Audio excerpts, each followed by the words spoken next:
My private detective agency received a new case to investigate Mark Linwood's affair. While tailing Mark Linwood, I discovered that the person he was having an affair with was my wife, Ashley Carter. Heartbroken, I decided to accept an invitation from a foreign mercenary organization to join their detective camp. For 7 years, I had anonymously donated blood to Ashley Carter. I wouldn't have to be her blood donor anymore. 01 Arriving at the address in Brentwood Estates provided by the client, I found Mark Linwood passionately entwined with a woman. I took out my phone and started recording. The emotions were running high, and the woman sat up, revealing the face of my wife, Ashley Carter. I stumbled back, losing my balance. Mike, who was with me, saw it too and hesitated, saying, "Mr. Hayes, maybe you shouldn't take this case. Let someone else handle it." I shook my head, suppressing the pain. Providing good customer service is standard in this business. Mark Linwood was vigorously pleasuring Ashley Carter, his voice low and husky. "How am I compared to your husband?" Ashley Carter's voice trembled. "He can't compare to you. Mark Linwood, you're the best." It took a long while before they quieted down. Mark Linwood played with her hand, looking at the wedding ring on her finger, and said, "Seeing your ring bothers me." Ashley Carter giggled, took off the ring, and threw it into the trash can. I thought they would separate soon. But right after one round, they immediately rushed into another. Ashley Carter tilted the box, but no condom came out. Mark Linwood asked anxiously, "What do we do?" Ashley Carter said nonchalantly, "Whatever. I'll take Plan B." My heart felt like it had been struck by a sledgehammer, a sharp, intense pain. I once loved her with all my life. I would never have done it without protection. But she gave herself completely to another man. She has a blood disorder, and her periods are very heavy. A miscarriage or childbirth cost her life. That's why I've always been careful to avoid her getting pregnant. I would rather suffer myself than let her take that risk. She needs 2 blood transfusions every month, and because of her Rh-negative blood type, it's hard to find a compatible match. I happen to be the same blood type. Every month, I donate blood twice, 400 milliliters each time, specifically for her use. To ease her burden, I've always remained anonymous. The person I cherish like a treasure allows another man to take advantage of her like this. Lost in my thoughts, I received a text message. "David, my friend needs Plan B. Can you buy a box and deliver it to Brentwood Estates?" Heartache spread throughout my body, and my hands clenched involuntarily. Sweat broke out on my forehead and all over my body. "Ash, what if your husband finds out you're cheating?" Mark Linwood said, eagerly awaiting her reply. Even if he found out I cheated with 10 men, he wouldn't be willing to leave me. Yes, I once said, "Ashley Carter, we must never separate. I would die without you."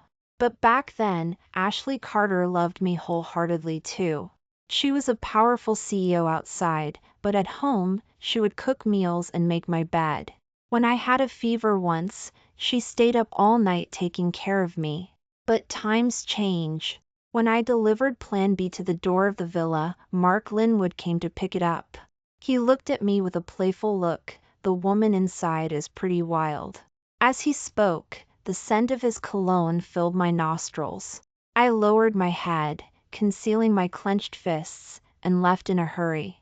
Ashley Carter once said that she would love me forever and never betray me. I was also prepared to be her blood donor for life. She betrayed me, and my plans had to change. I opened my email and clicked accept on the invitation from the foreign mercenary organization. They needed excellent scouts, and I needed to leave this place of heartbreak. I would depart in 5 days. 02 Back home, I drank alone.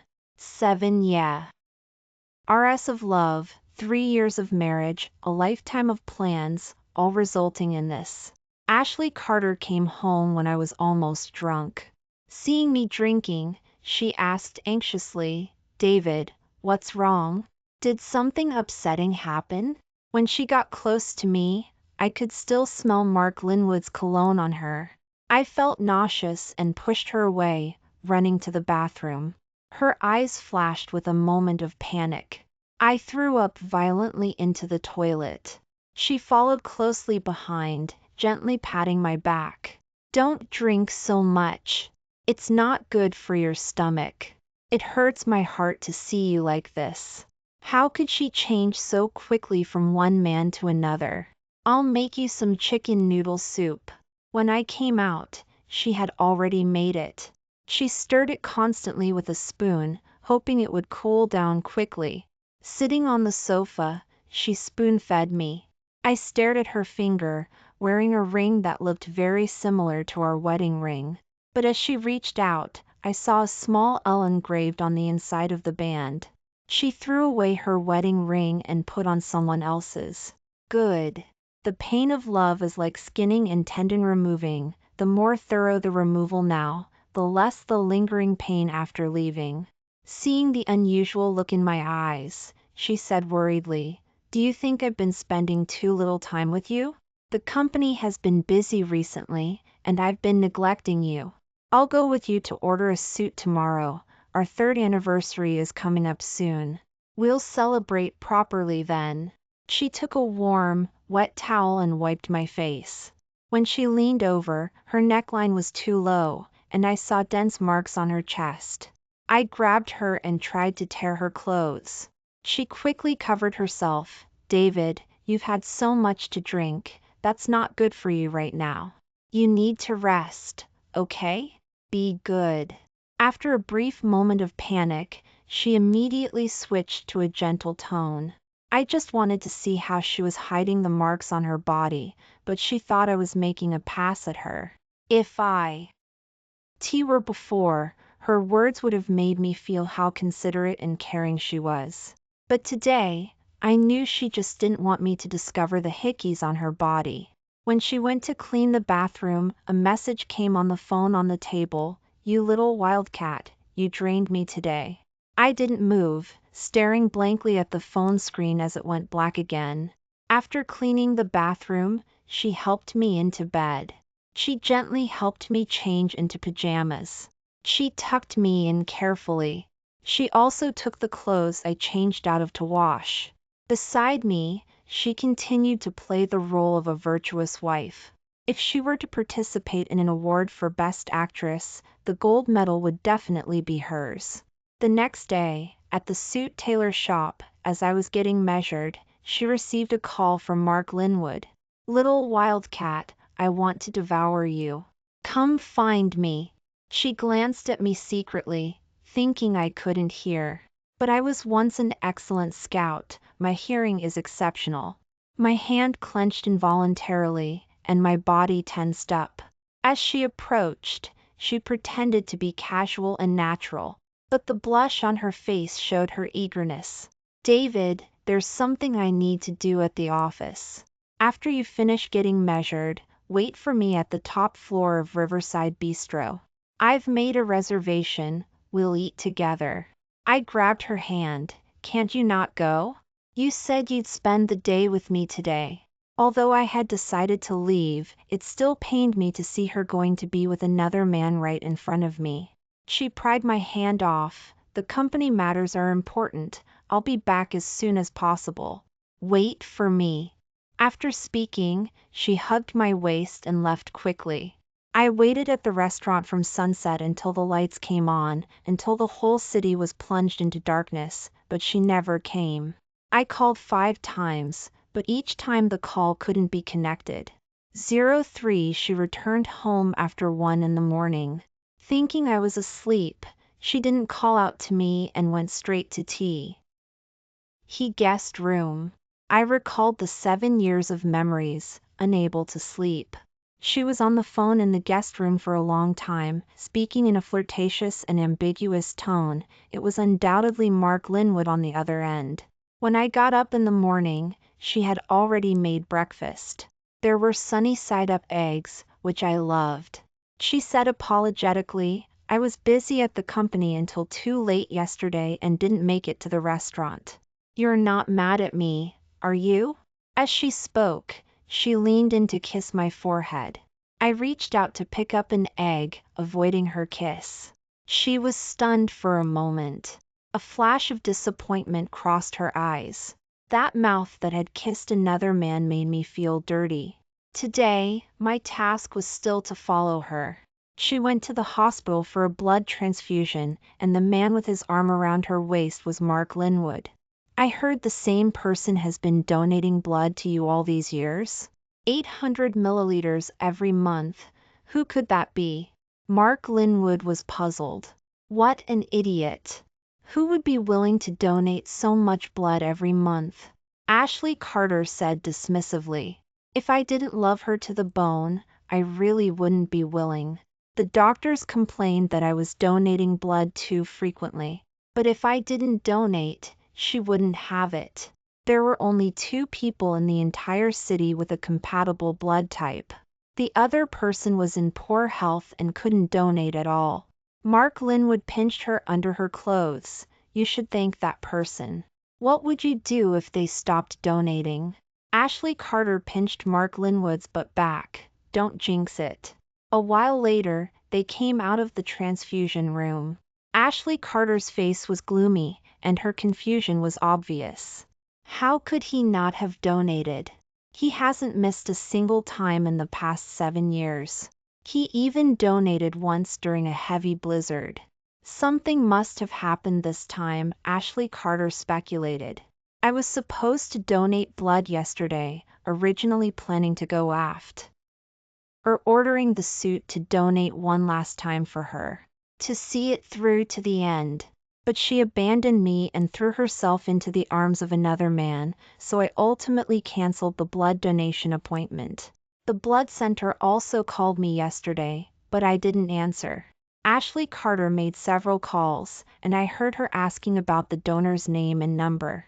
I don't know what they said on the other end, but her face was still disappointed and worried. Mark Linwood flicked her nose. Don't worry, there's definitely a solution.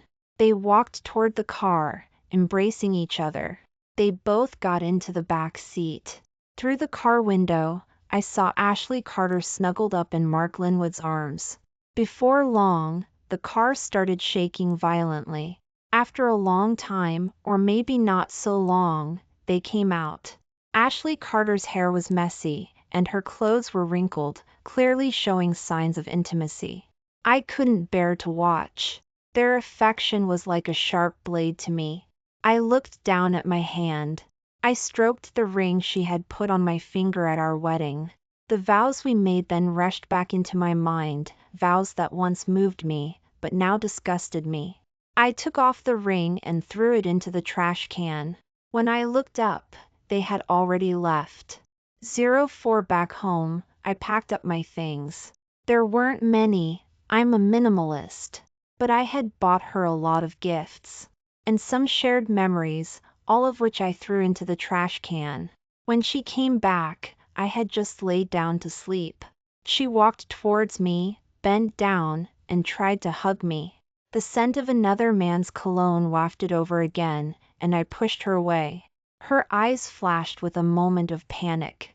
David, what's wrong? You've seemed distant these past couple of days, she asked, feigning composure, and looked around the room. Why are there so few things in the house? Before I could figure out how to answer, her phone rang. She took the phone and walked out onto the balcony. Don't call me when I'm home. I don't want our relationship to affect my relationship with David. If you dare tell him, you'll regret it. Okay, after my and David's 3rd anniversary, I'll take you out for a trip. Her deliberately lowered voice was so grating to my ears. The affection she seemed to have for me felt so unbearable to me. Our 3rd anniversary was to be celebrated on a cruise ship. I thought I'd find a chance to tell her I was leaving. A clean break, with a beginning and an end, was my motto. Ashley Carter seemed completely unaware of my departure. She recklessly reminisced about our first meeting, our getting to know each other. all our sweetness. At the height of emotion, she leaned against me, as if our marriage could last 100 years. My reaction was no longer as enthusiastic as before, just lukewarm. Her duplicity both in public and in private felt very ironic to me.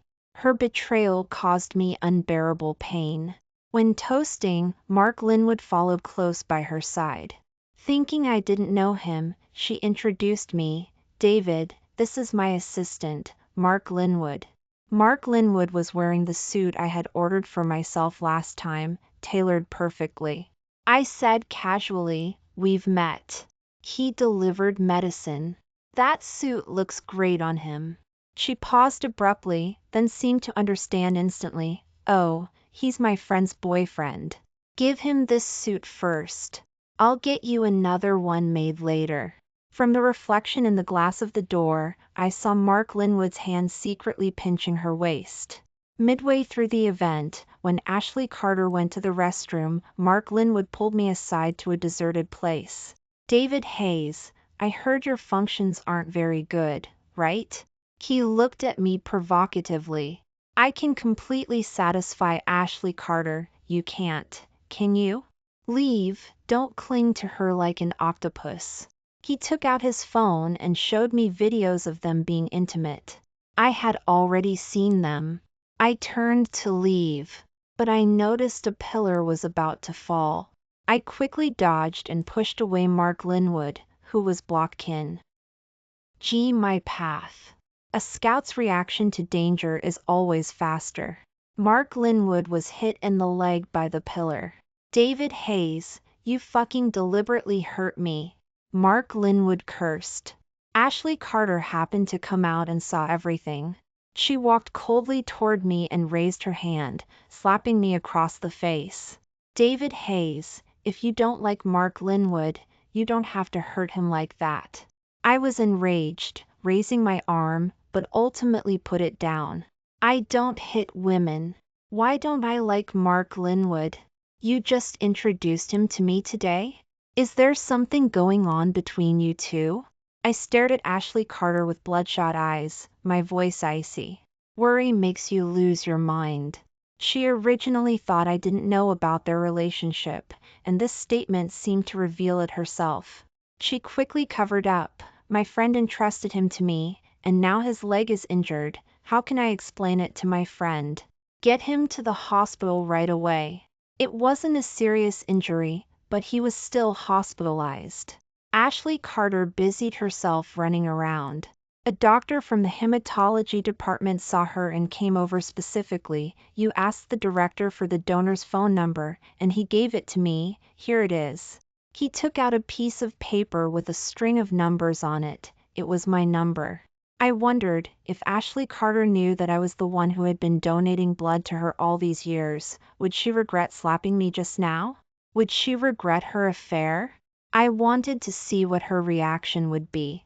I stared intently at her, and also at that piece of paper.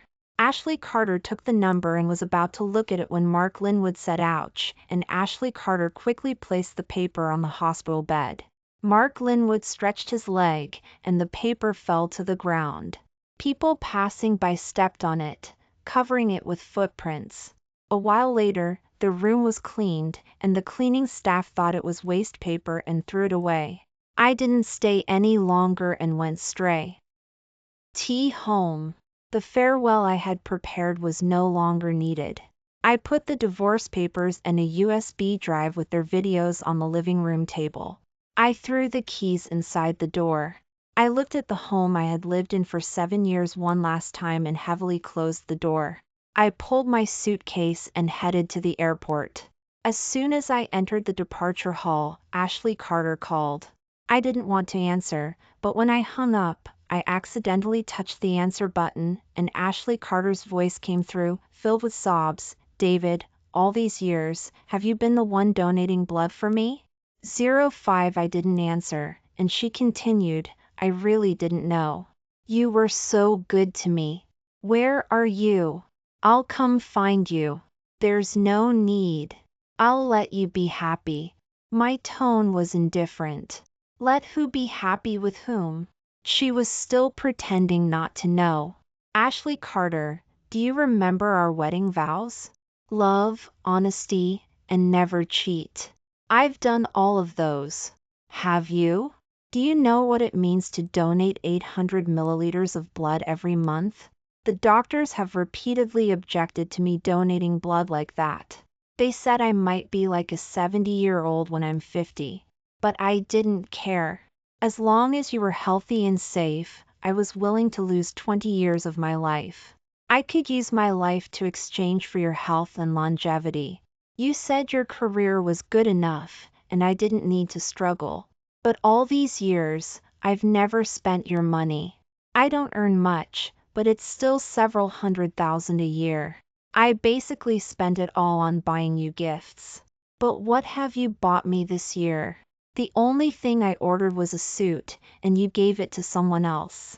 But no matter how you treat me, I've never changed towards you, and I've never cheated you. Think about how you've treated me. I spoke out all the words that had been bottled up in my heart for so many days in one go, and I felt much better. No, David. It was wrong of me to lie to you, but I didn't cheat, and I promise. I'll never cheat again. I'll love you well. I'll stay away from Mark Linwood in the future. Where exactly are you? The airport announcement came over the loudspeaker, and Ashley Carter paused for a moment. Are you at the airport? Where are you going? David, don't leave me. I heard hurried footsteps and breathing. I hung up without answering. As I was checking in, I saw Ashley Carter running towards me in a hurry. She had lost one of her shoes. Her face was covered in tears. I turned away and walked towards the boarding gate. Her broken voice came from behind me. David, don't go. David, David. Ashley Carter, you and the memories, from now on, I've buried you all. The good and the bad, in sickness and in health, have nothing to do with me anymore.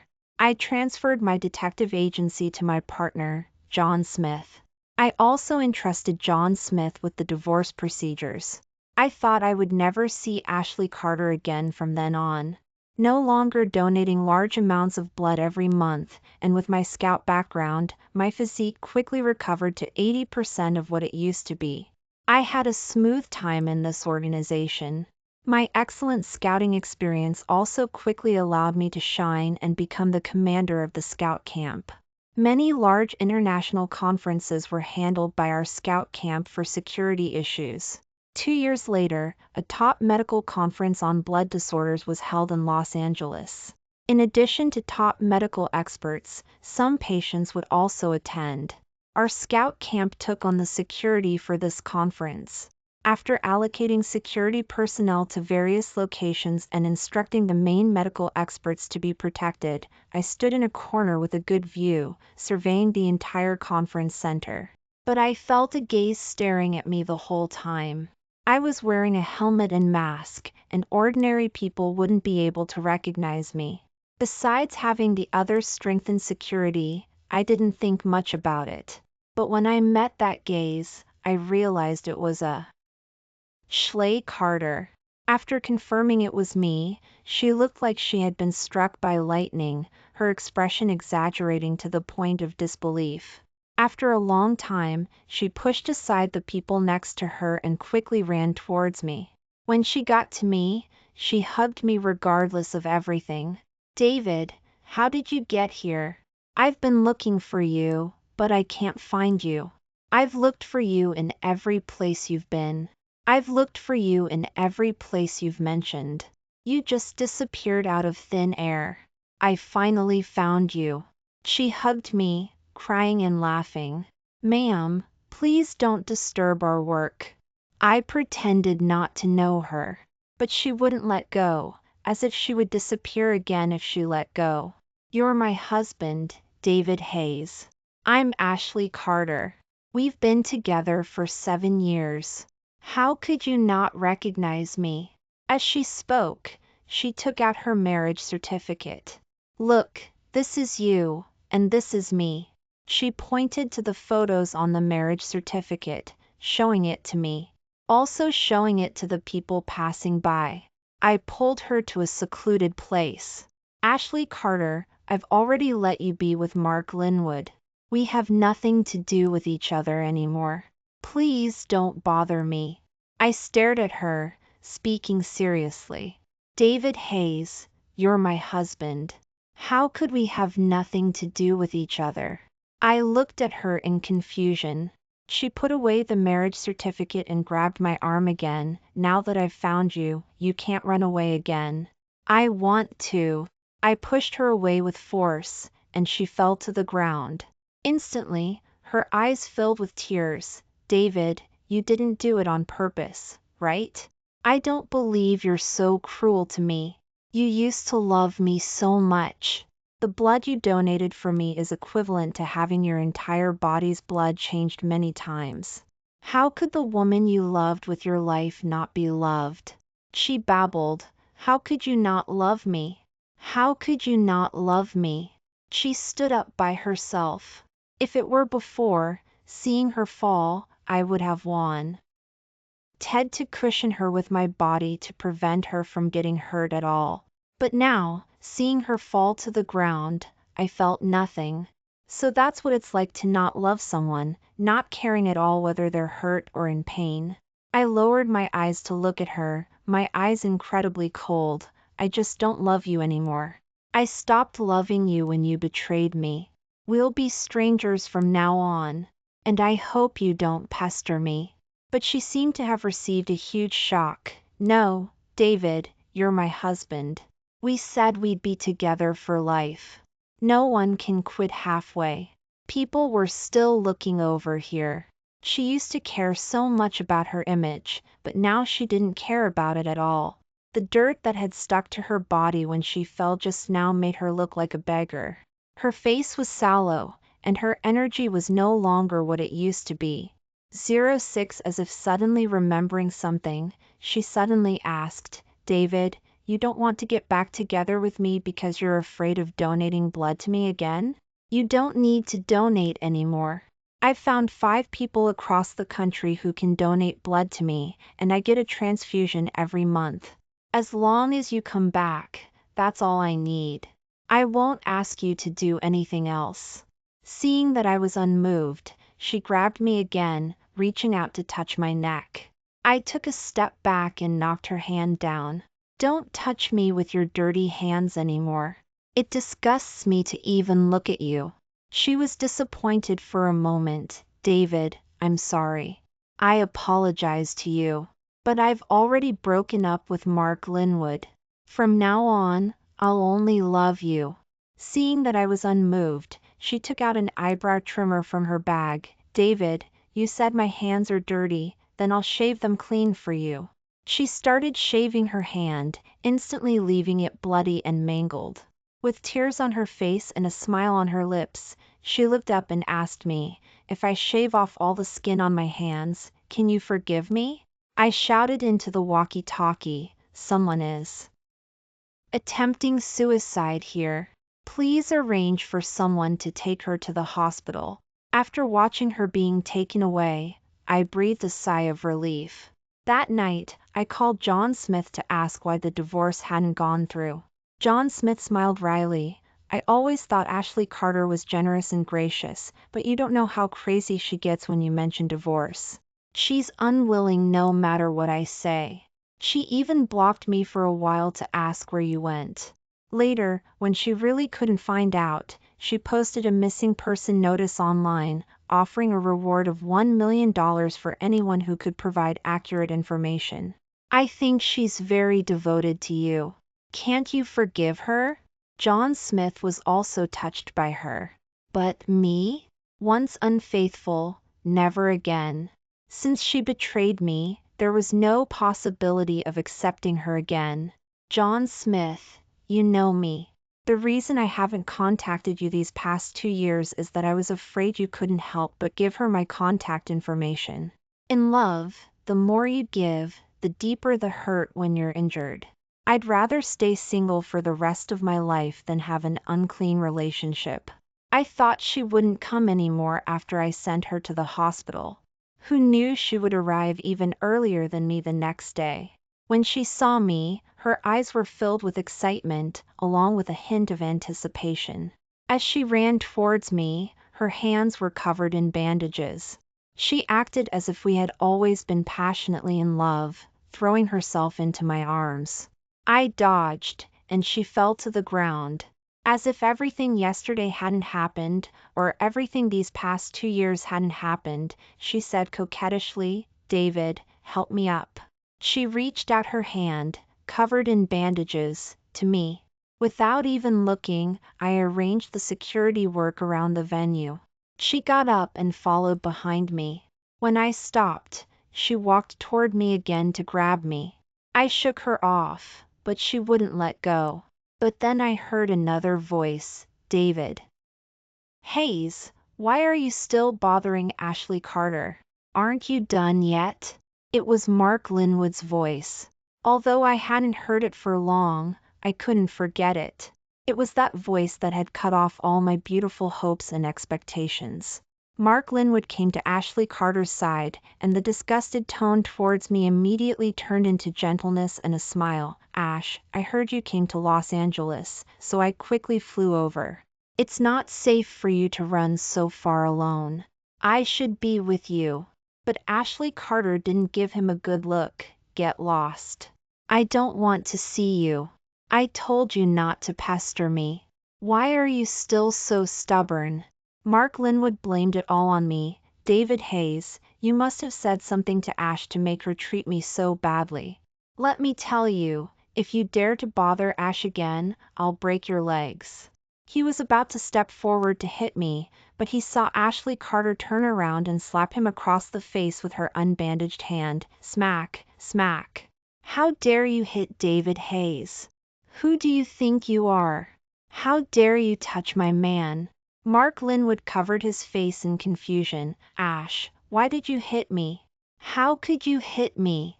I'm Mark Linwood, the Mark Linwood you love."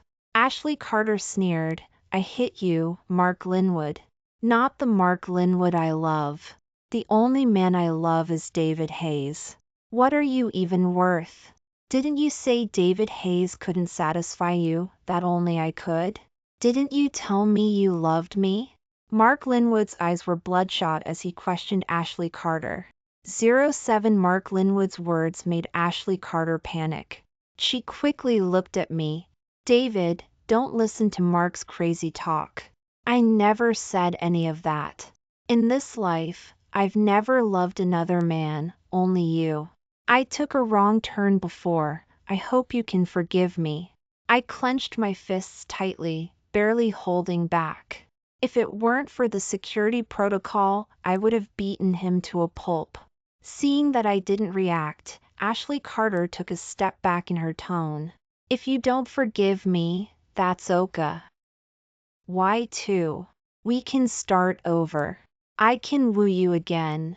Mark Linwood grabbed Ashley Carter's arm. "If you woo him again, what about me?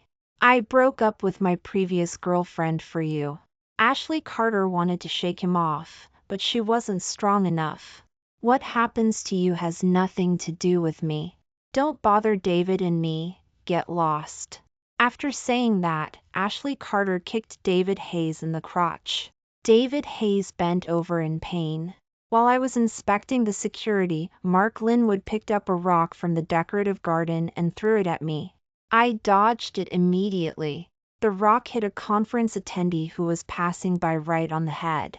As a security guard, although I can't provoke someone, for the safety of the attendees, I still kicked Mark Linwood in the stomach. The force was at the level of a reconnaissance competition. Mark Linwood rolled several times on the ground before stopping. His face was pale, and beads of sweat oozed from his forehead. The person who was hit immediately called the police. When the police arrived, Mark Linwood begged Ashley Carter, "Ash, save me. Save me."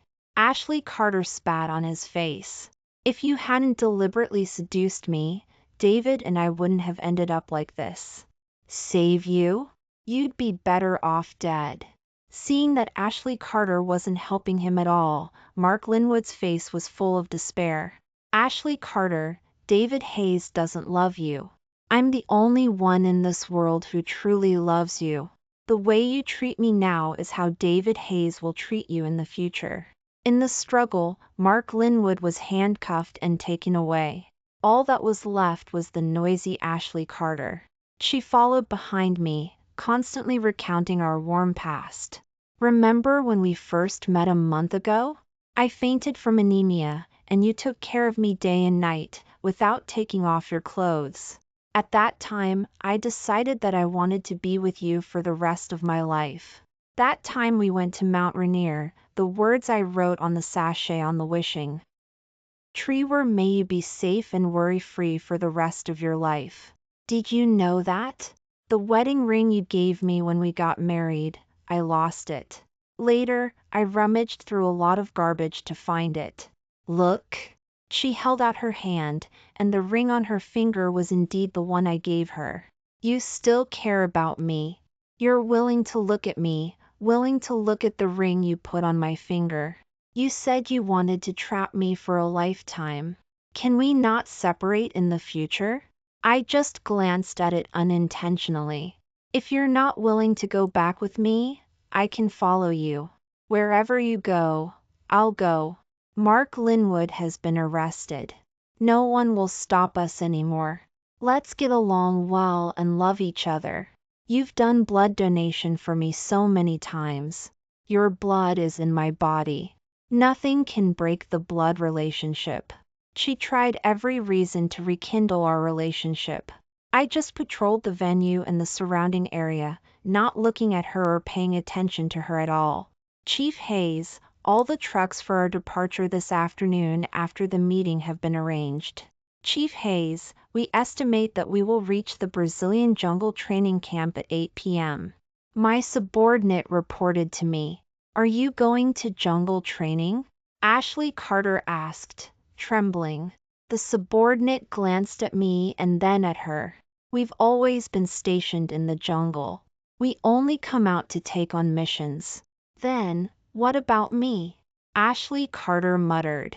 I need blood donation every month. If I go to the jungle, I won't be able to get it. No, I'm going to follow you to the jungle. If I don't get blood donation, I won't get blood donation. I can still live for a year and a half. If I don't have you, what's the point of living any longer?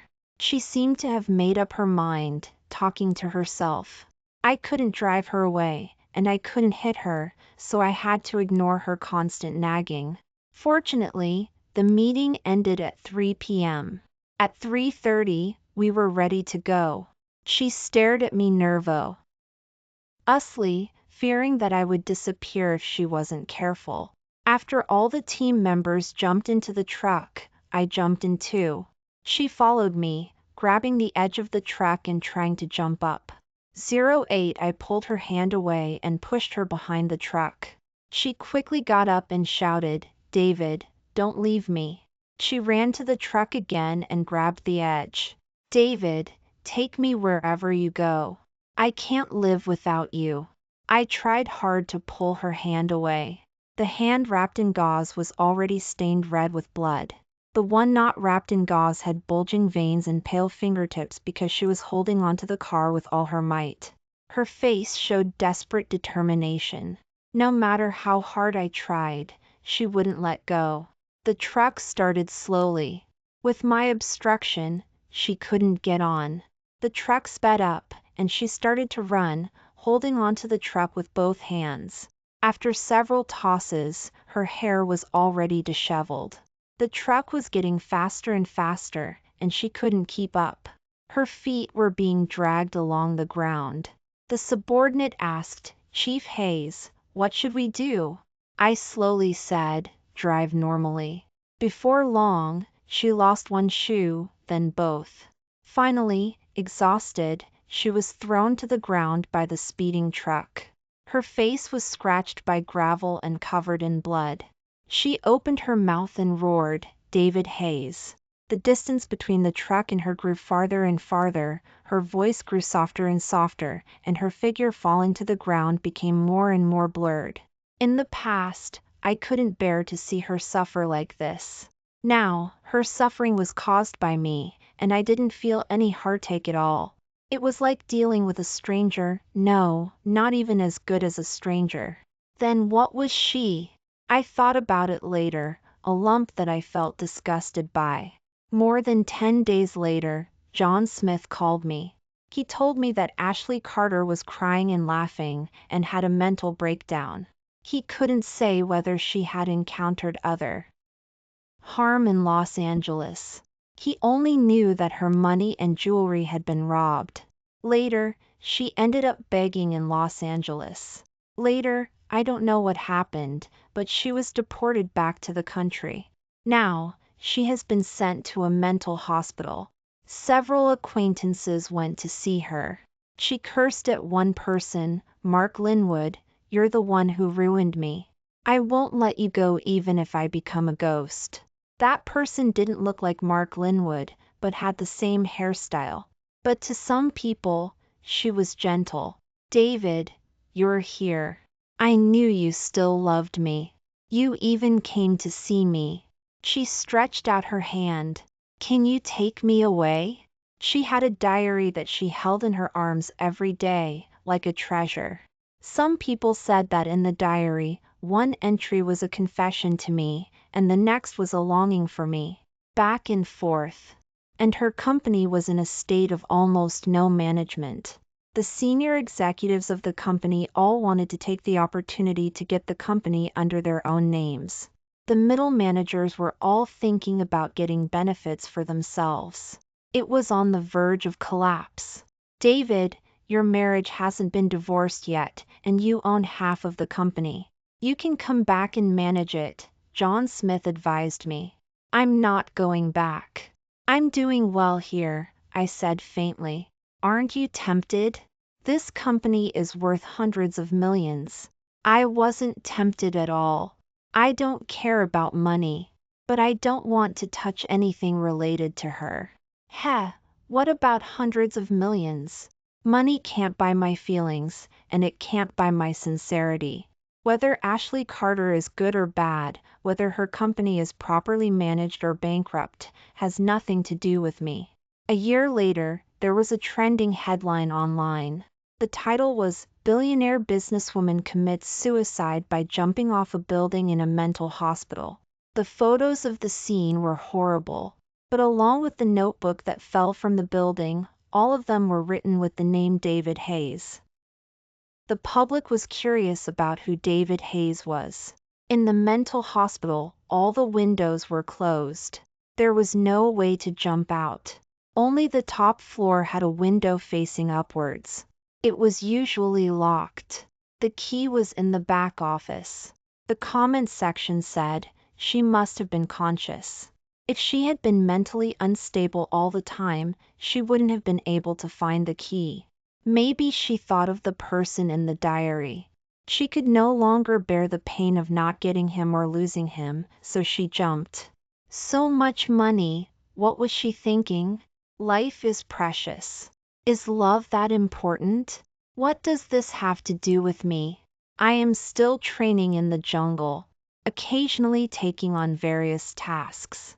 My second half of life, alone, is also very good.